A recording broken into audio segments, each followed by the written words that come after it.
নমস্কার, আজকে চলে এসেছি আবার একটা নতুন এপিসোডে এবং সেই এপিসোডে তোমাদের সবাইকে স্বাগত জানাই। আমি অভিষেক। আজকে নতুন এপিসোডে আমাদের যেটা টপিক সেটা একদম একটা ইজি টপিক বলতে পারো তোমরা যারা জানো, কিংবা একটা কঠিন টপিকও বলতে পারো তোমরা যারা ইংরেজি সম্বন্ধে অতটা ওয়াকিবহাল নয় তাদের জন্য, কিন্তু টপিকটা বেশ খানিকটা কঠিন। তার কারণ আজকে টপিক আছে একদম টেন্স। টেন্স বলতে সময়। সময় যে আমরা ঘড়ি পড়ে আছি এই সময়ের কথা বলছেন, হ্যাঁ সেই সময়ের কথাই বলা হচ্ছে, কিন্তু আরেকটু বিশালতায় আমরা এই বিশাল ব্যাপারটাকে বুঝবো। টেন্স একটা এমন জিনিস, ইংরেজি লিখতে গেলে প্রাথমিক যে জিনিসটা দরকার সেটাই কিন্তু টেন্স। এবং টেন্স কত রকমের হয় আর তোমরা অনেকেই বলবে এটা আমার জানার দরকার নেই। টেন্স তো আমরা সবাই জানি তিন রকমের হয়, প্রেজেন্ট টেন্স, পাস্ট টেন্স এবং ফিউচার টেন্স। তাহলে সেইটা নিয়ে আবার এত বড় ভিডিও তৈরি করার কি আছে, কিংবা এটা নিয়ে এত বকবক করার বা কি আছে? কিন্তু এই টেন্সটার উপর ভিত্তি করেই কিন্তু বহু কিছু ওলট পালট হয়ে যায়। ইংরেজি লিখতে বলার সময়, ইংরেজি বলতে বলার সময় আমরা টেন্স গুলিয়ে ফেলি বলেই কিন্তু সবচেয়ে বেশি সমস্যায় পড়ি। এবং এই যে আমতা আমতা করে কথা বলার সময় সেই বিষয়গুলো কিন্তু মূলত থাকে টেন্সের সমস্যার জন্য। টেন্স আমরা গুলিয়ে ফেলি, সেই জন্যই কিন্তু সমস্যা তৈরি হয়। সেই টেন্স যাতে না গোলাই তার একটা ছোট্ট ট্রিক্স আমরা আজকে শিখিয়ে দেব। কোন সময় আমরা দাঁড়িয়ে আছি সেইটা সবার আগে নির্বাচন করতে শিখবো, তাহলেই টেন্সের কিন্তু এক চুটকিতে সমস্তটা শিখে যাব আমরা। সেই সমস্ত কিছু নিয়ে আলোচনা করব আজকের ভিডিওতে। শেষ অবধি তোমরা দেখো, বেশি বড় করব না আজকের ভিডিও। এই নিয়ে তোমাদের ইন্টারেস্ট থাকলে পরবর্তীতে আবার ভিডিও তৈরি করব। এবং এই চ্যানেলটাকে অবশ্যই সাবস্ক্রাইব করে দাও, বেশি বেশি করে শেয়ার করো আমাদের চ্যানেল, যাতে অনেকের উপকার আমরা সবাই মিলে করতে পারি, সবাই একসাথে ইংরেজি শিখতে পারি। এই মুহূর্তে যেটা আলোচ্য বিষয় সেটা কিন্তু টেন্স। টেন্স বলতে সময়।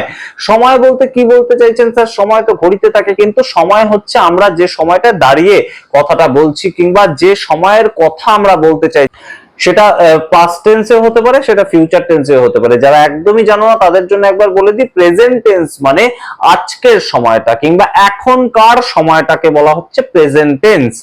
এর পরবর্তীতে আমাদের চলে যেতে হবে পাস্ট টেন্সের কথা। পাস্ট টেন্স বলতে আমি যে সময়টাকে কাটিয়ে এসেছি, অলরেডি আমার কাটানো হয়ে গেছে যে সময়টা, সেটাকে বলছে পাস্ট টেন্স। যারা জানো না একদম তাদের জন্য বলছি, যারা জানো তাদের জন্য পরের অংশে আসছি। এবং যে সময়টাকে আমরা কাটাবো সেই সময়টার জন্য আমরা বলছি ফিউচার টেন্স।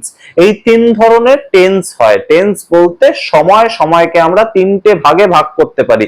আমরা বাংলায় যদি বলি বর্তমান, অতীত এবং ভবিষ্যৎ। বর্তমান বলতে প্রেজেন্ট টেন্স, পাস্ট বলতে অতীত এবং ফিউচার বলতে ভবিষ্যৎ। এই তিনটে টেন্সে আমরা ভাগ করব। আমরা কোন সেন্টেন্সটা ফর্ম করছি, অর্থাৎ কোন সময় সেন্টেন্সটাকে ফর্ম করছি, সেইটাকে আমরা ভাগ করব এই তিনটে টেন্সে। এবার এই তিনটে টেন্স লিখতে গেলে কি কি নিয়ম রয়েছে স্যার, যেটা নিয়ে আমি এতদিন ধরে আলোচনা করে আসছি বিভিন্ন ভিডিওতে। তোমরা দেখতে পাচ্ছ প্রেজেন্ট টেন্স, সিম্পল সেন্টেন্স তৈরি করার ক্ষেত্রে কি নিয়ম, বিভিন্ন কিছু আমরা বলছি। কিন্তু এই প্রেজেন্ট টেন্স বিষয়টা কি?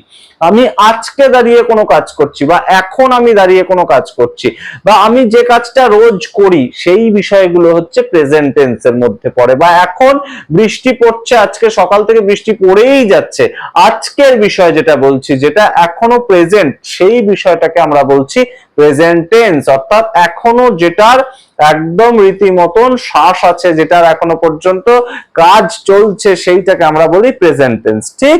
তাহলে আমরা কয়েকটা সেন্টেন্সে যদি আমরা বিষয়টাকে বুঝে নিই, খুব কঠিন সেন্টেন্স তৈরি করব না, একদম সহজ কিছু সেন্টেন্স তৈরি করি আগে প্রেজেন্ট টেন্সে। আমরা রেগুলার যেগুলো দেখতে পাই সেগুলোর মধ্যে কি, the sun rises in the east, রোজ সূর্য ওঠে, এটা রোজই প্রেজেন্ট, এটার মধ্যে নতুন কিছু আসছে না, এটা রোজই present. The moon also rises in the east, এইটার মধ্যেও কোনো নতুন কিছু নেই, এটাও রোজ একদম present tense. The moon rises in the evening, এটার মধ্যেও নতুন কিছু নেই। The sun shines all through the day, এটার মধ্যেও নতুন কিছু নেই। এই প্রত্যেকটা জিনিসই কিন্তু প্রেজেন্ট টেন্স। কিংবা আই টিচ এভরিডে, এটার মধ্যেও নতুন কিছু নেই, আমি পড়িয়েই যাচ্ছি, আমি রোজই পড়াই, এটাই আমার কাজ, এটা আমি বলে যাচ্ছি রোজ। আচ্ছা, তোমরা পড়েই যাচ্ছ, ইউ রিড এভরিডে, এই যে বিষয়গুলো, এগুলো সবই হচ্ছে প্রেজেন্ট টেন্সে। তাহলে এবার স্যার পাস্ট টেন্সের সম্বন্ধে আমরা যদি বলি, তাহলেই কিন্তু এটা তৈরি করতে হবে I taught in a school. সেই ক্ষেত্রে প্রেজেন্ট টেন্সের যে মেন ভার্বটা সেইটার পাস্ট টেন্স আমাকে করে ফেলতে হবে। অর্থাৎ I teach in a school, present টেন্সের সেন্টেন্স, আমি একটা স্কুলে পড়াই, এটার পাস্ট টেন্স হয়ে যাবে I taught in a school. কোনটাকে চেঞ্জ করলাম? টিচ কথাটা মেন ভার্ব, মেন ভার্বের পাস্ট টেন্স আমরা বসিয়ে দেবো, তাহলেই সিম্পল পাস্ট টেন্স তৈরি হয়ে যাবে। হয়ে গেল। এবারে ফিউচার টেন্স তৈরি করার সময় তাহলে কি স্যার ফিউচার ফর্ম আছে? মেন ভার্বের কোনো ফিউচার ফর্ম হয়? টিচ, তার পরবর্তীতে পাস্ট ফর্ম যদি টট হয় তাহলে ফিউচার ফর্ম কিছু আছে না, সেটা নেই। সেই জায়গায় আমাদেরকে ফিউচার টেন্সে কোনো সেন্টেন্স তৈরি করতে গেলে শ্যাল বা উইল এই কথা দুটোর মধ্যে একটা কথা চুজ করে নিতে হবে। কি আমরা যখন ইচ্ছা যেমন ইচ্ছা চুজ করতে পারি না, হি শ্যাল আমরা ইউজ করব না, আমরা ইউজ করব আই শ্যাল, এবং তার ছাড়া বাদ বাকি সবকিছুর সঙ্গেই আমরা মোটামুটি উইল ইউজ করব। ঠিক আছে, তাহলে আই শ্যাল ছাড়া বাদ বাকি যা কিছু আছে তার সঙ্গে উইল ইউজ করব ফিউচার টেন্স বোঝাতে। ফিউচার টেন্স আমরা কয়েকটা সেন্টেন্স তৈরি করি।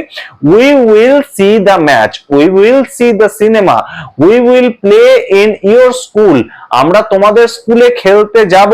সুতরাং we will go to play to your school, আমরা তোমাদের স্কুলে খেলতে যাব।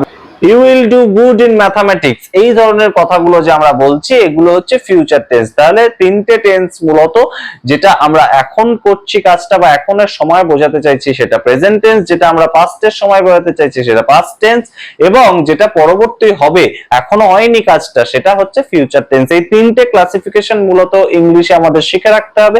এবার তার মধ্যে আবার চারটে ক্লাসিফিকেশন আছে, প্রত্যেকটা টেন্সের চারটে করে ভাগ আছে, মোট 12টা টেন্সের ভাগ আমরা ধরতে পারি।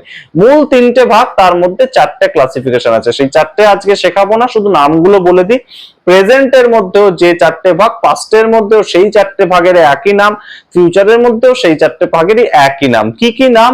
সিম্পল প্রেজেন্ট টেন্স কিংবা সিম্পল পাস্ট টেন্স এবং সিম্পল ফিউচার টেন্স। অর্থাৎ সিম্পল একটা ফর্ম যেটা রোজই হয় সেটা হচ্ছে সিম্পল। এর পরবর্তীতে কি? কন্টিনিউয়াস। কন্টিনিউয়াস বলতে present continuous, past continuous, future continuous.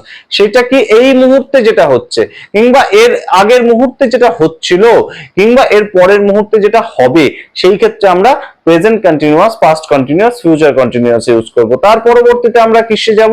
তার পরবর্তীতে একদম চলে যাব পারফেক্ট, অর্থাৎ present perfect, past perfect, future perfect. এই তিনটের ফর্ম আছে একদম সরাসরি। সেটা কি হিসেবে ব্যবহার হয়? এক্ষুনি একটা কাজ করা হয়ে গিয়েছে এবং সেটা রেস্টটা এখনো আছে, সেই ক্ষেত্রে প্রেজেন্ট পারফেক্ট ইউজ করব। পাস্ট পারফেক্ট, ফিউচার পারফেক্ট, সেগুলো সবকিছু নিয়ে পরবর্তীতে আমরা ভিডিও তৈরি করব, সেগুলোর দিকে অবশ্যই নজর রেখো। এবং তার পরবর্তীতে প্রেজেন্ট পারফেক্ট কন্টিনিউয়াস, পারফেক্টেরও নিয়ম থাকবে, কন্টিনিউয়াসেরও নিয়ম থাকবে। এটা আরেকটু কঠিন, সেটা হচ্ছে যে একটা কাজ হয়েই যাচ্ছে, সকাল থেকে বৃষ্টি হয়েই যাচ্ছে, সেইখানে পারফেক্টের নিয়মও বসবে, কন্টিনিউয়াসের নিয়মও বসবে, এবং আমাদের প্রেজেন্ট বা ফিউচার সেটার নিয়মও বসাতে হবে। সুতরাং বেশ খানিকটা কঠিন আছে টেন্সটা, যারা একদম জানো না, যারা জানো তারা এই খুঁটিনাটি বিষয়গুলো জানার জন্য অবশ্যই চ্যানেলটাকে সাবস্ক্রাইব করো, এই ভিডিওগুলো বেশি বেশি করে শেয়ার করো, এবং অবশ্যই প্রতিদিন কিন্তু কাজে লাগবে এই যে আমরা ছোট ছোট নিয়মগুলো শেখাচ্ছি ইংরেজি বলার ক্ষেত্রে, সেই বিষয়গুলো তোমরা অবশ্যই নজর রাখো আমাদের চ্যানেলে, অবশ্যই শেয়ার করো বেশি বেশি করে, এবং ইংরেজি বলা বা ইংরেজি শেখার ক্ষেত্রে অবশ্যই কোনো ধরনের লজ্জা বা ভয় কাটিয়ে কমেন্ট বক্সে কমেন্ট করো।